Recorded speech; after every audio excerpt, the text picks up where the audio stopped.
चरागों को आंखों में महफूज रखना बड़ी दूर तक रात ही रात होगी। बशीर बद्र के शेर के साथ आज के इलेक्शन बुलेटिन की शुरुआत करते हैं। आइए आगाज करते हैं हेडलाइंस के साथ। चौथे चरण के लिए थम गया प्रचार, 23 को वोटिंग। प्रियंका का लखनऊ में रोड शो, कहा जनता परिवर्तन चाहती है। आतंकियों के मुद्दे पर पीएम और अखिलेश में बयानबाजी। सभी दलों के नेताओं ने चौथे चरण के लिए प्रचार में फूंकी जान। चाचा शिवपाल अब सपा की स्टार प्रचारक लिस्ट में हुए शामिल। प्रियंका गांधी वाड्रा ने आज लखनऊ में रोड शो किया।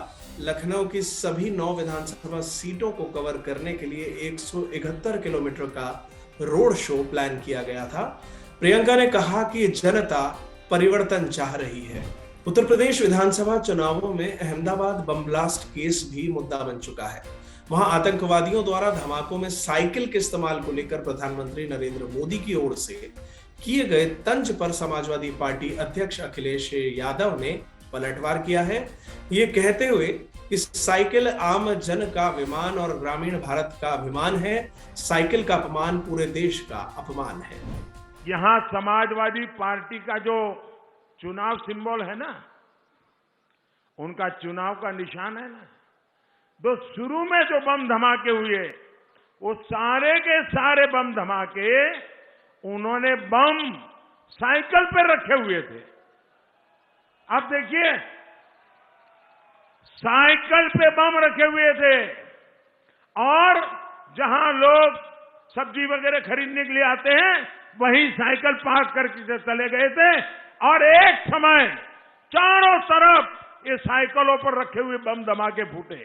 मैं हैरान हूं, ये साइकिल को उन्होंने क्यों पसंद किया। इसीलिए आतंकवाद, इसीलिए भाईचारे पर चोट पहुंचाने का काम, इसीलिए ये जानबूझ करके बहस को दूसरी दिशा में लेना चाहते हैं। जो बुनियादी मुद्दे हैं, गरीबी, महंगाई, बेरोजगारी, किसान की तबाही, मजदूर के पास काम नहीं, इन बातों पे ये बहस नहीं करना चाहते। समाजवादी पार्टी के राष्ट्रीय अध्यक्ष अखिलेश यादव अब चौथे चरण वाले क्षेत्रों को मथ रहे हैं। तीसरे तथा चौथे चरण के मतदान की तारीख में कम अंतर होने के कारण सभी दलों के नेताओं को एक ही दिन में कई सभाएं करनी पड़ी। चौथे चरण के मतदान वाले क्षेत्रों में शाम तक प्रचार का अंतिम समय होने के कारण भी नेता दिन भर मोर्चे पर डटे रहे। आपने देखा होगा 4.5 वर्ष तक जितने पेशेवर माफिया थे, अपराधी थे, बिलों के अंदर दुबके हुए थे, और जैसे ही चुनाव की घोषणा हुई बिलों के बाहर निकल करके रेंगने लग गए, गर्मी दिखाने लग गए, धमकी देने लग गए।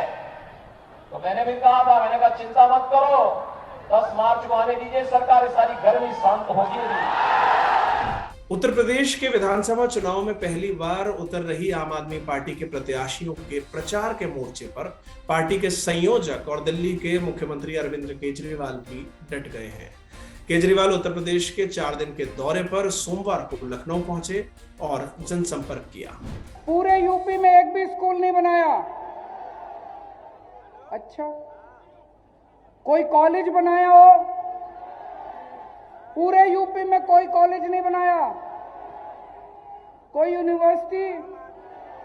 हमने दिल्ली में 3 नई यूनिवर्सिटी बनाई है। इन्होंने कोई यूनिवर्सिटी बनाई हो पिछले 5 साल में? योगी जी ने एक भी नहीं बनाई। कह रहे मूर्ख बनाया है। वो शोले पिक्चर में डायलॉग है ना, जब 100 मील तक बच्चा भ्रष्टाचार करता है तो मां कहती है बेटा सो जा, नहीं तो केजरीवाल आ जाएगा। 3 चरणों के मतदान के बाद समाजवादी पार्टी ने चाचा शिवपाल को स्टार कैंपेनर बनाया है। प्रगतिशील समाजवादी पार्टी के चीफ शिवपाल सिंह यादव को अखिलेश यादव ने स्टार प्रचारक लिस्ट में शामिल किया। इसके अलावा वो स्वयं, मुलायम सिंह यादव, डिंपल यादव और स्वामी प्रसाद मौर्य भी इस लिस्ट में शामिल हैं। चौथे चरण के लिए शाम तक चुनाव प्रचार जारी रहा। इस दौरान शिवसेना नेता प्रियंका चतुर्वेदी के लखनऊ में रोड शो की इजाजत नहीं मिली। इस पर प्रियंका ने नाराजगी जाहिर की। मैं पूछना चाहती हूँ ये किस तरीके की पाबंदियां लगाकर रखी हैं। मैं पूछना चाहती हूँ कि शिवसेना से इतना डर क्यों है आपको कि आपने रोड रैली का परमिशन नहीं दी। तो ये स्पष्ट करता है जिस तरीके से लास्ट मिनट पर रिटर्निंग ऑफिसर ने इसको कैंसिल किया है, पुलिस इतनी सारी भेज दी कि मैं कर ना पाऊँ। तो मैं यही पूछना चाहती हूँ कि क्या अगर संविधान की बात करते हैं, प्रजातंत्र की बात करते हैं और इतने कॉन्फिडेंस से बोलते हैं कि ये लोग वापस भारी बहुमत से आने वाले हैं, तो क्यों इतना घबरा गए हैं? आज के इस इलेक्शन बुलेटिन में बस इतना ही। नमस्कार।